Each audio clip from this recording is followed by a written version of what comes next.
Тргнавме кон Делчево. Ве водиме во селото Драмче за да ви ја раскажеме приказната за орото Копачка. Единственото оро од Македонија кое минатата година се впиша во репрезентативната листа на светско нематеријално културно наследство на УНЕСКО.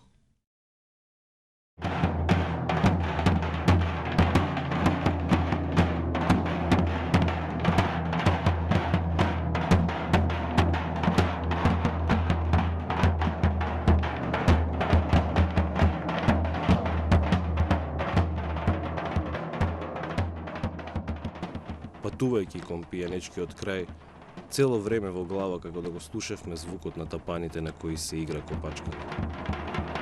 За Драмче, локалните мештани на шега ќе ви кажат дека ова село е големо колку Белград, но само по површина, бидејќи селото е од разбиен тип.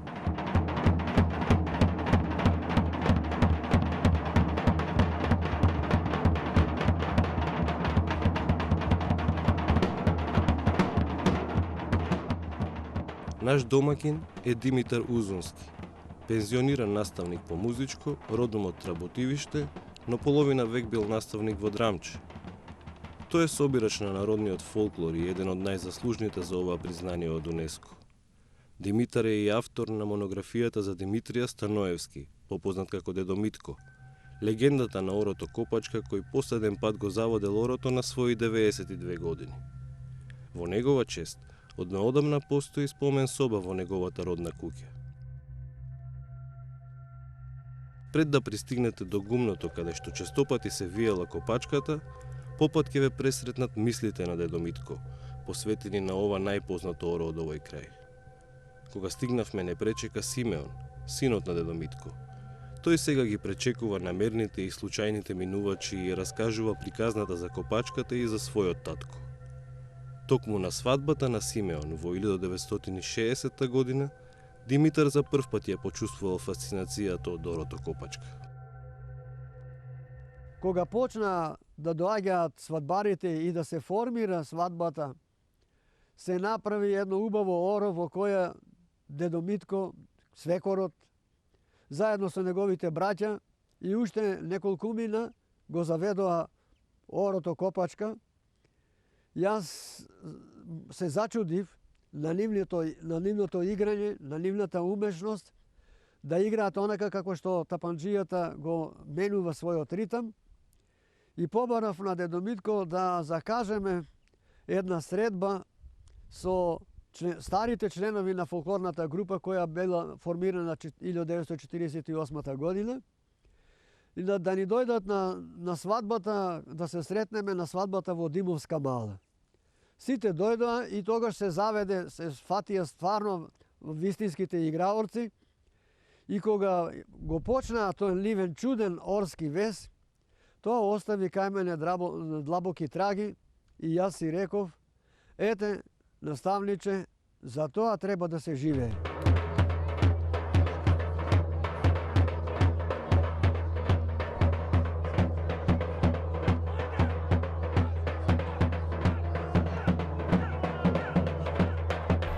Дедо Митко беше прекрасен играорец, а уште повеќе одличен ороводец. Тој му даваше на орото еден посебен шмек, една посебна убавина. Имаше чудесна харизма да уште со самата појава на сцената да ја привлече публиката.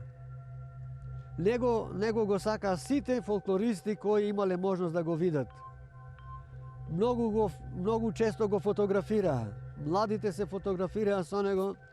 Многу наши кои живеат надвор од татковината го снимаа со фотоапарати, со видео ленти, со камери и го однесоа во своите домови далеку. Дедо Митко на тој начин постана посебен познат човек во светот.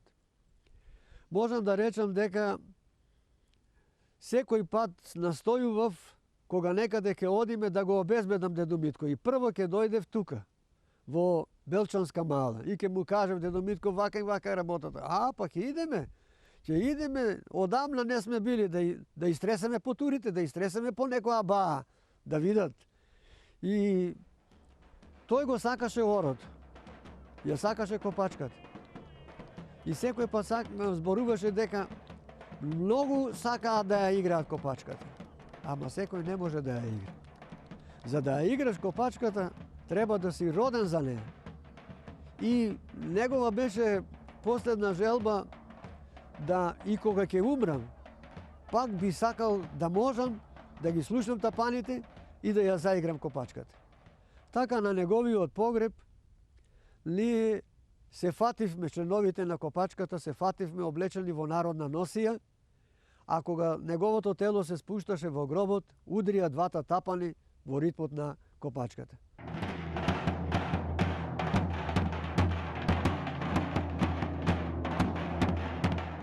Повеќе го играле мажите, но има и таков дел кој го играат и жените, познато како женска копачка. Но повеќе е познато во тоа 60 годишно и нешто постоење, 63 годишно постоење на групата, дека повеќе го се представувало како машко оро. Нашите истражувања покажаа дека постоело и женско оро, така денеска и него го воспоставуваме на нашиот репертуар. Орото, македонската фолклористика го смета за трудово народно оро, од аграрниот циклус така наречен. На соборите и на свадбите, кога ќе го удрат првиот дел,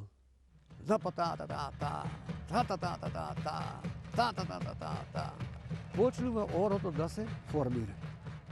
Прво заиграат двајца, од кој изведувачот си плати орото, и полека после се формира орото, секој играорец се фаќа според своите играорни способности. До изведувачот ќе се фаќаат најдобрите играорци. Кој не е добар играорец, негово местото не му е таму. Значи, во тој прв дел се формира орото, а потоа полека тоа оро се заврзува. Се мени вториот ритам, тој е така наречен ситен дел, па префрлачка, кога левата нога оди пред десната и се враќа назад, тоа е префрлачка и на крајот тој занес се достигнува до најголемиот занес до копнувањето, кога десната нога оди напред, се стапнува на десната нога и со левата се копнува од земјата. Тоа копнување од земјата го сметаат нашите фолклористи дека е тоа најголемиот израз, дека е орото во аграрниот циклус.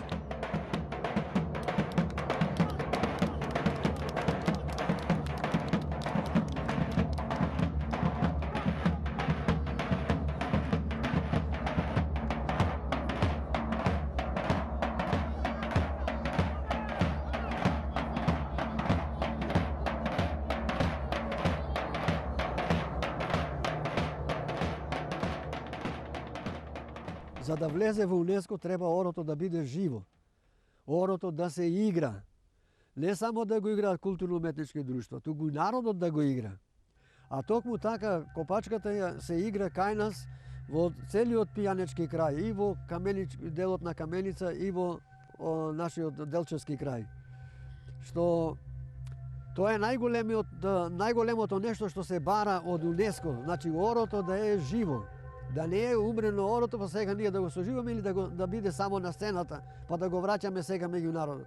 Значи мора да постои кај народот, да е тоа живо оро.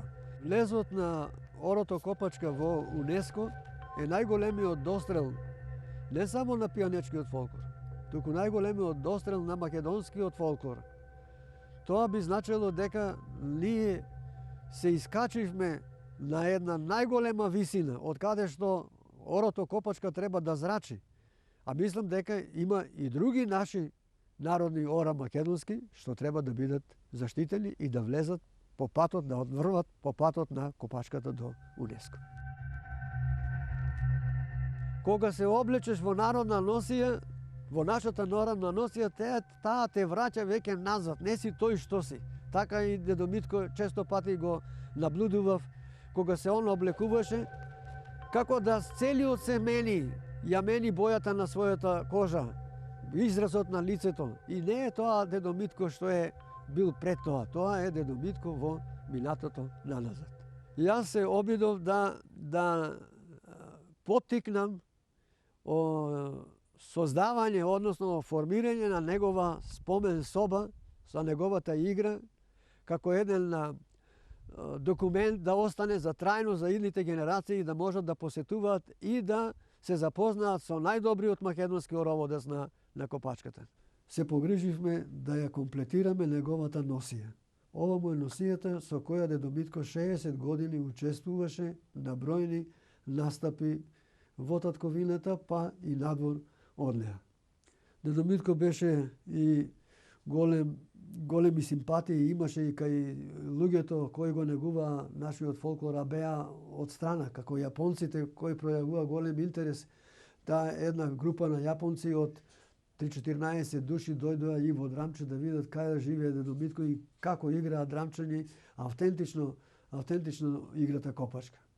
Тука се дадели повеќе фотографии од разни настапи, а тука имаме и последната игра на дедо Митко во Долнели, кога ја предава ороводната крпа на неговиот син.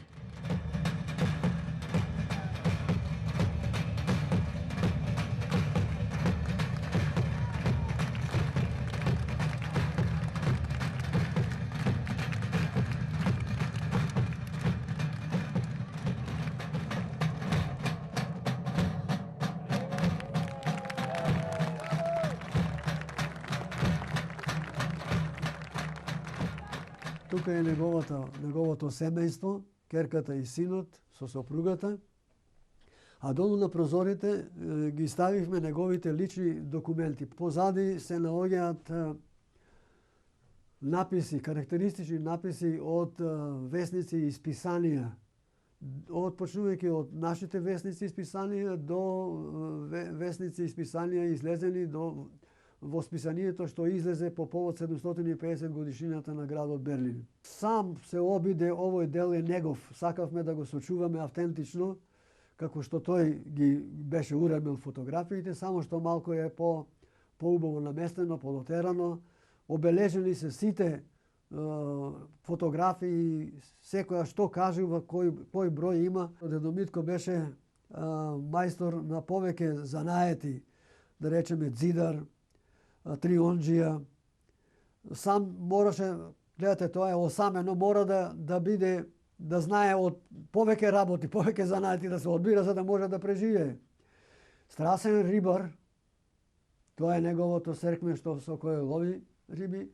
Ова му е неговата ловџиска пушка и опремата ловџиска. Тука му се негови лични предмети, алати за работа во домаќинството, а во средината е неговата работна маса со која и ова мушама има своја вредност, таа има трајност некаде нешто повеќе од 60 години. Тука се негови лични примерок, сати добиени како подарок за учество во Копачката. И тука неговото кесе за пари, тука му се неговите